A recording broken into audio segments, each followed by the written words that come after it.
We got the manga author with the hit series is a convicted predator by Zimran. The year is 2011 and you're looking through Crunchyroll and you stumble Hold upon on. this Imagine the year is 2011 and you're looking through Crunchyroll and you stumble upon this insane looking anime called Toriko. The series revolves around a world where gourmet hunters battle massive creatures in order to harvest Oh, I heard legendary about this. ingredients. I, The I art have style heard about screams this. classic shonen energy Yep. as it resembles series like Fist of the North Star, and the action sequences are insane. And before you know it, you're already 3 seasons deep wondering why more people aren't talking about this hidden gem of Yeah, bro. This is a very this is gonna be a very informing video because I seen something about someone talking about like they were glazing this to the moon, bro, and I never heard of it in my life. And that was the first time I heard of it. series. Unfortunately, there is a troubled history behind the man who had created Toriko. This, of course, is the manga author Mitsutoshi Shimabukuro. He carries a secret which many Western fans had discovered many years after Oh, I falling thought they were talking about Ronori Kenshin. Yeah, we all know about that story.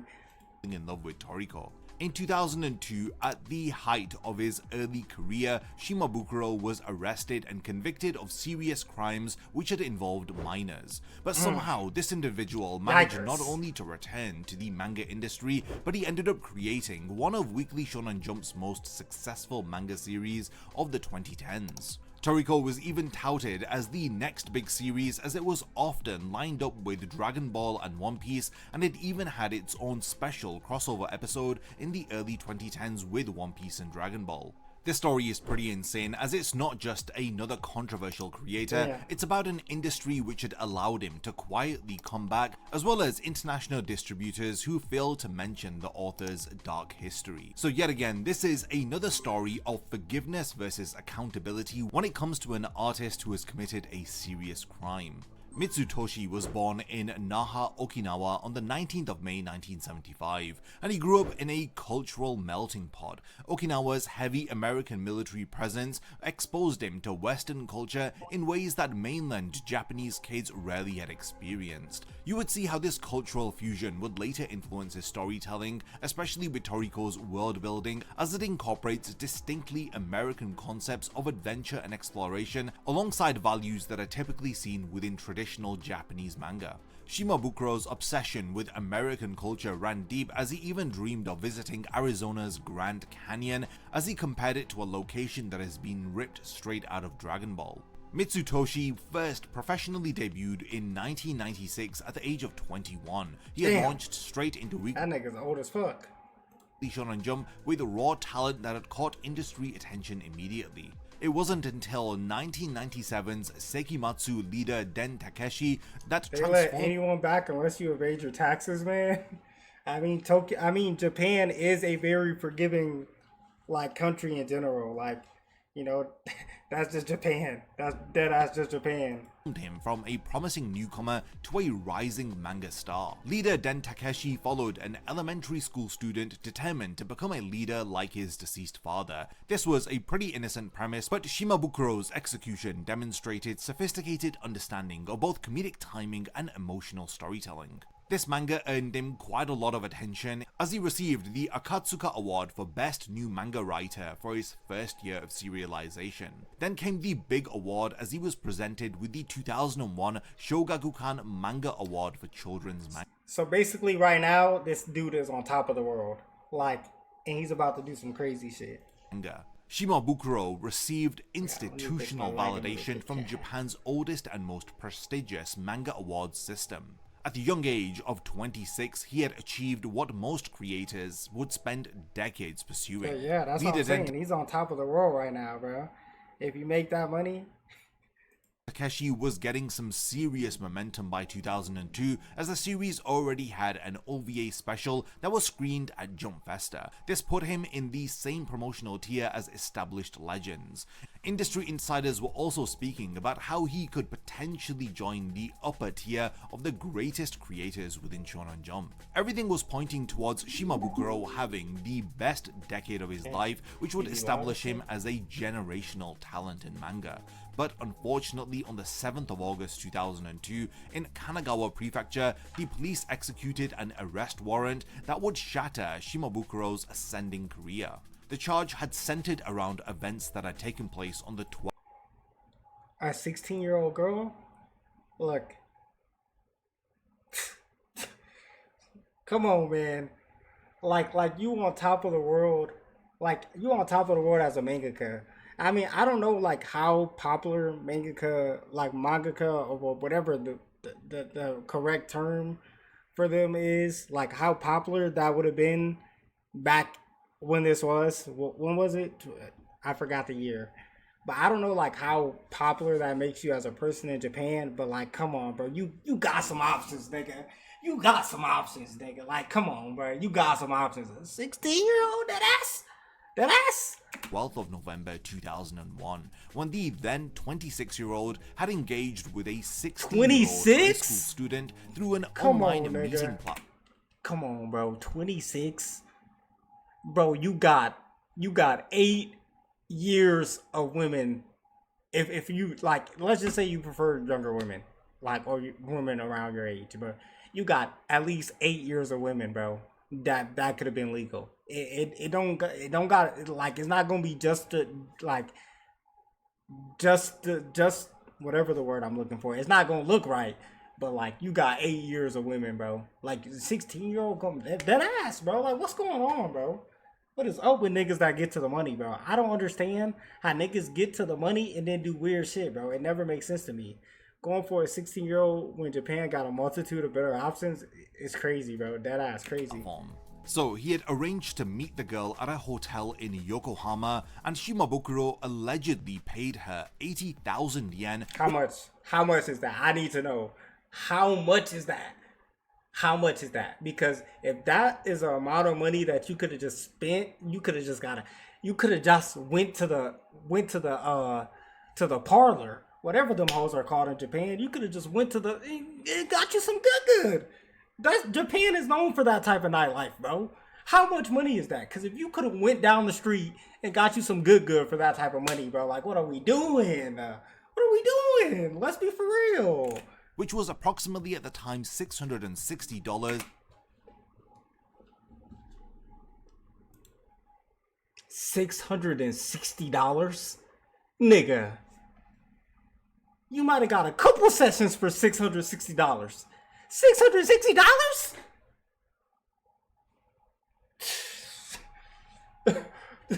Oh, niggas are losing me. Bro, you threw your whole career away for a 16-year-old girl and you paid her $600? Like, this not America. Like, you could get to the corner and still get some shit in America. Nigga, that shit is okay in Japan. You don't gotta worry about no legal reproductions. How? You couldn't have took your ass to the hooker spot down the street with $600? Shit, niggas lost me, bro. Nigga lost me.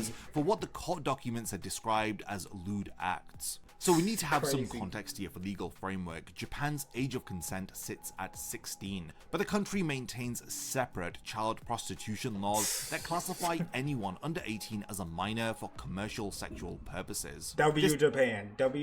Distinction meant that while the age gap itself wasn't illegal, the financial exchange absolutely was. Shimabukuro had crossed a clear legal line here, which had carried some serious consequences. What made this case disturbing was the pattern that had emerged. The initial pattern? Oh, hell no. Get this nigga out. Arrest was just the beginning, as on August 29th, police re-arrested Shimabukuro as evidence surfaced connecting him to multiple similar incidents.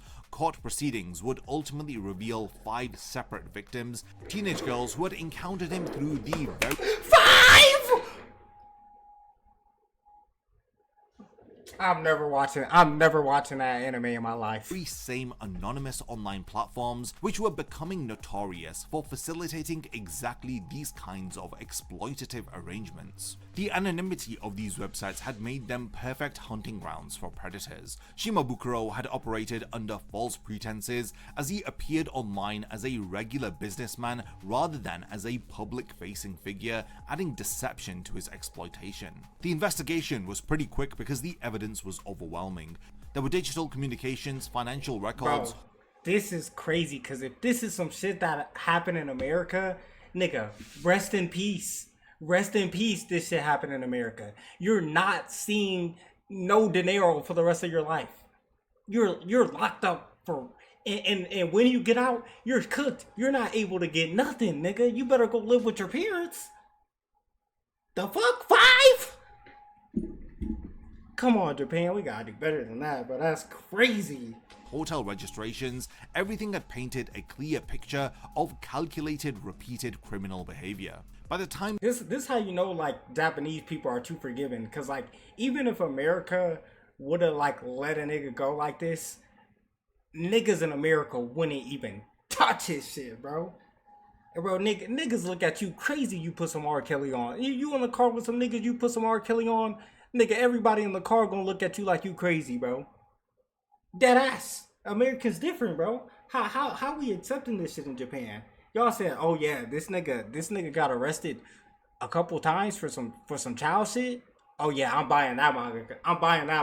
Ah, Japan, that's a little weird if you ask me. Dead ass. That's a little weird. They would have had him front page on the news back in the day. Dead ass. That's all I'm saying, bro. that authorities finished building their case, Shimabukuro faced charges which could land him significant prison time. The timing was pretty bad, especially for his career, as his series Takeshi was riding high, industry recognition was flowing in, and major opportunities were on the horizon. That's crazy, bro. Like, I dead ass need to know the phenomenon with niggas that make a lot of money and doing illegal shit. Like, bro, I'm gonna say when because I'm a nigga that got a lot of hope in myself. Bro, when I get to the money, I can't even imagine doing some illegal shit, bro. Why? You know how long I've been broke? Nigga, you know how long I was struggling? Why would I fucking up doing some illegal shit, bro? That shit I can never understand that shit. Dead ass. I can never understand it. I can't get it, bro.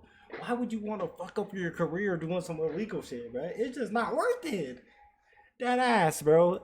Full-on anime adaptation. Now Shimabukuro found himself facing the collapse of everything that he had worked so hard to build, with national media coverage making sure that his crimes would forever be associated with his creative work. Nigga said, I can't put I Believe I Could Fly on the aux anymore, man.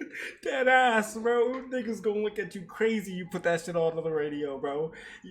Bro, that shit is so crazy. I swear to God, I ain't heard that song since like 10 years, bro. I ain't heard that song since that Jordan movie. Dead ass. Dead ass.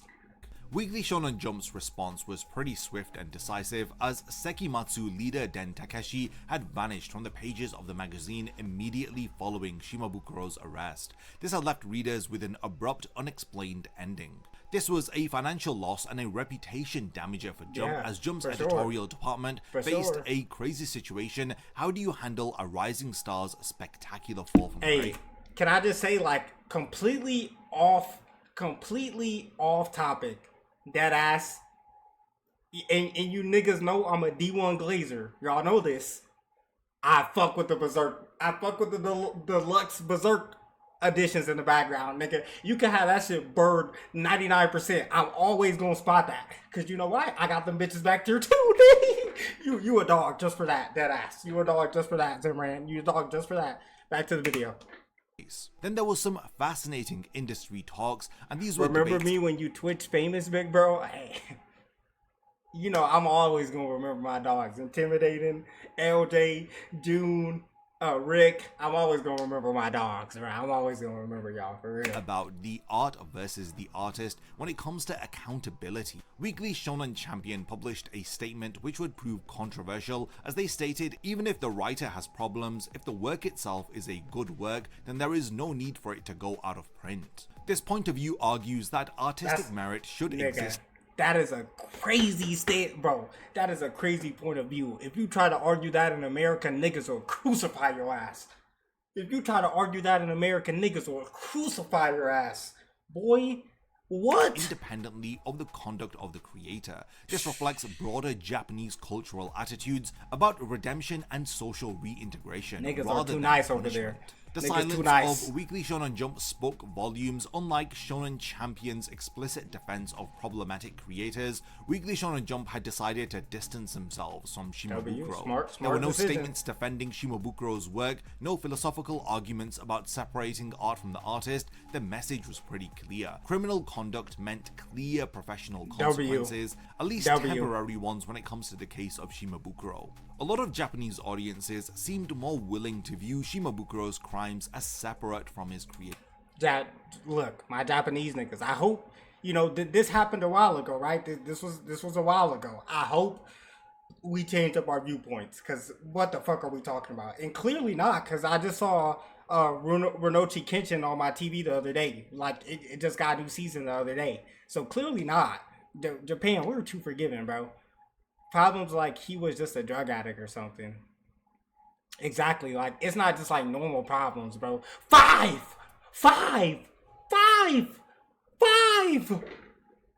Nigga, let that be one in America, you're done. 5? What are we talking about? 5? Creative output. They had possibly reflected their cultural emphasis on rehabilitation over permanent punishment. This was definitely a reflection. Fuck that. Permanent punishment. Unless you are not guilty for what you did, permanent punishment. Of the cultural emphasis again on rehabilitation over permanent punishment. I'm not there fucking wasn't with that the one, Japan. sustained That outrage that Western audiences would have given, although this may also reflect the fact that social media wasn't existent in the early 2000s. That nigga would have been crucified. He would have been crucified in the West. He would have been crucified in the West, that ass. So there would have been less overall backlash because of this news. On the 29th of October 2002, a judge had delivered a sentence that surprised many people, as Shimabukuro was given 2 years in prison and this was suspended for 4 years. This meant 2 years in prison? 2 years in prison? Nigga, you don't even get 2 years of prison in America if you did that with one person. Well, you don't even get 2 years with one person in America, bro. Japan, what the fuck we got going on? 5? 2 years? He couldn't even get a year for each one?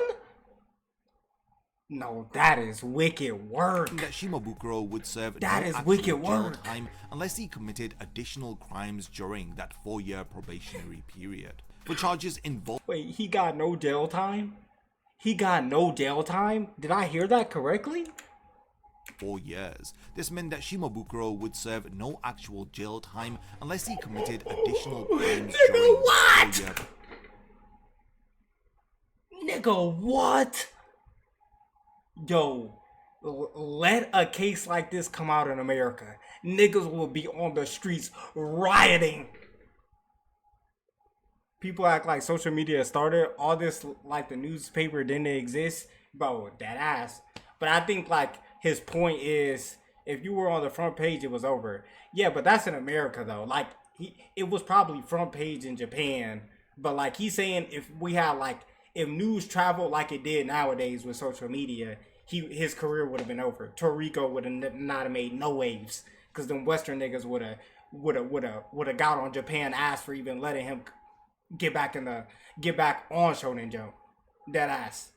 That ass, I swear on everything, if some shit like this happened in America, niggas would be on the streets the next day. That ass. Niggas would be on the streets the next day. Period. For charges involving multiple minors 5? and commercial sexual exploitation, the punishment seemed remarkably lenient. Remarkably lenient. I don't care what year it is. Remarkably lenient. What the fuck? This reflects issues with the Japanese criminal system, as most first-time offenders often receive suspended sentences, especially if they express... Yo, what? Most first-time offenders? Bro, this is crazy. this is so crazy too, cause like it isn't Japan like super safe. You telling me they let niggas get out with warnings? This is crazy work. How we lock up niggas for eternity, and we more dangerous than Japan? They giving niggas out here slap on the wrist. Nah, this is crazy work. Genuine remorse, and they What the fuck is wrong with demonstrate Americans? understanding of the severity of their crimes. The judge had likely considered Shimabukuro's cooperation with the investigation, his public acknowledgement of wrongdoing, and the absence of any prior criminal history. Similar charges in the West could result in mandatory prison time. Could result, nigga. It would have resulted mandatory, nigga. As well as registration on a sex offenders list and permanent restrictions on working with minors or in child-focused industries. Oda's actual statements following the arrest of Mitsutoshi state that sure, what the public says is right, but the way that people bear their fangs the moment that someone's status changes is what scares him the most. This was from Weekly Shonen Jump 2002 issue number 40. There was also this rumor stating that Oda had supported Mitsutoshi by stating that he Oda, what we got going on, Oda? What we got going on? Oda, what we got going on? What you talking about? You defending? What we defending, Oda? Come on. didn't partake in prostitution, as he was just doing croquis, which is sketching sessions for nude models. This rumor is unfounded, as nothing can be seen to verify where this had actually come from the Jap. That better be a rumor. That better be a rumor, Oda. That better be. Web. These do appear to be rumors that started in Korea and not Japan, and it was spread widely amongst Korean manga fans and websites, as there's no Japanese source supporting the claim that Oda had ever defended Shimabukuro by saying that I'll take it back, Oda. I'll take it back. Cause if that would have been confirmed, he was just doing nude model sketching. Shimabukuro had eventually returned to creating manga in 2004 with his series Ring, which had debuted within Super Jump magazine, which is a bit of a downgrade from his previous serialization in Weekly Shonen Jump. Ring was a sports comedy manga which avoided any content which might remind audiences of the author's criminal history. In 2005, a decision was made to briefly revive Sekimatsu leader Den Takeshi in Super Jump, as the series was published with the subtitle Kanketsu Hen, which is the final chapter. Shimabukuro wanted to provide closure for the series while testing audience reactions to his most successful pre-arrest work. The positive reception behind the revival of his successful manga work has suggested that enough time had passed that some of the audience would have definitely forgiven him by now. 2008 marked Shimabukuro's return to Weekly Shonen Jump with the series Toriko, and this would become one of the magazine's biggest series of the decade. Toriko combined battle manga excitement and food culture fascination, creating something that had never been seen before in Jump. Within a year, Toriko had entered Jump's top-selling titles, proving that Shimabukuro's creative instincts remained sharp after all of this time. Bro. The world building of Toriko was exceptional, as it involved a... It's like, just think about where this nigga would be if he never did that shit in the first place. Like, this shit might have had a chance in the Western audience, and like, it could have went down as a hit. He could have came out with another hit by now, but like, he did some fuck shit, and like, now this nigga will never get respected in the West ever. A planet divided between the familiar human world and the dangerous gourmet world, complete with intricate power systems, capture level rankings, and culinary philosophy which elevated beyond sustenance to spiritual significance. Enough time passed, be so for real. Dead ass, bro. Like, I don't know what Japan niggas be thinking, bro. What do you mean enough time has passed? I don't know if enough time could ever pass. You tell me a nigga got 5 of them. 5 charges? 5 cases? 5? 5 incidents? Nah, I don't know. I don't know about that one, bro. I'm sorry. An anime adaptation of Toriko was created by Toei Animation, and it ran from 2011 to 2014 as it cemented Toriko's mainstream success. Toriko gained a lot of international attention as it was streaming on Crunchyroll, and it eventually received a dub by Funimation, and the manga was being published in English by Viz Media. Neither did Viz Media or Funimation reveal to audiences about the criminal history of Shimabukuro. Crazy. There were even One Piece crossover specials with Toriko. This meant that he had pretty much rehabilitated his entire career following his arrest. By the time that Toriko ended in 2016, just imagine, like, for my American niggas, imagine if this was R. Kelly. Like, this is basically like R. Kelly, but like a Japanese manga, a mangaka. Like, just imagine, this shit would not be possible in America. This would not be possible. it had sold over 25 million copies worldwide. There were multiple films, it generated extensive merchandise lines, and it established Shimabukuro as one of the decade's most successful manga creators. While Japanese audiences had lived with knowledge of Shimabukuro's conviction throughout the run of Toriko, Western fans often learned about it years after becoming invested in his work. The 2020 launch of Build King occurred in this heightened awareness environment as fans scrutinized the series with unprecedented attention paid to Shimabukuro's personal history, and thus the reception behind this work was noticeably colder than his previous works. Whether if this suggested that Build King wasn't a high quality work which engaged with audiences, or if it was because Shimabukuro's was resurfacing, is something that is debated even to this day. Build King was quickly cancelled after just 5 months of being serialized, and there's been a lot of articles and videos which have brought Shimabukuro's case to international audiences who otherwise would not have known about his crimes. I think that there is a line that you have to draw, especially if the artist is financially benefiting from the art that he has created.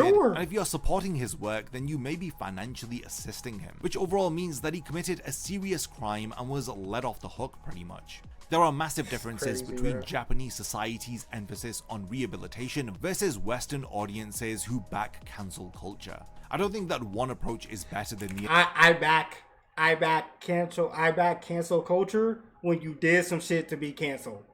When you do some shit to be canceled, your ass should be canceled. Nigga, fuck some forgiveness. When you cross the line, get your ass out of here. Dead ass. What are we talking about, bro? But I do think that serious crimes need to be punished, and authors cannot be excused to benefit from their work, especially if they've not even been punished at all for serious crimes. Crazy. But yeah, we have reached the point of the video where I want to hand over the discussion to all of you. What do you guys think about the case of the author of Toriko? And what are your thoughts on the debate of the art versus the artist? I'd love to know all of your thoughts, so definitely continue the discussion in the comments. And lastly, thank you for making it to the end of this one, and I cannot wait to see you in my next video. Dude, that's crazy work. That's crazy work, bro. Japan, that is crazy work. That is crazy work, Japan. A W video, DBZ, DB Zimran, W video, bro. Like, W video. That was a crazy story, bro. Holy shit. I was expecting some, like, he did some predatory shit, but nigga, 5? And then he got no jail time? What? Yo, what? That is crazy work. That's crazy work, dude. That's crazy work. That ass. So you like the video? You'll like this one too. Go ahead and click on that. Yeah. You're still here? So you don't fuck with me? Alright, I'ma just.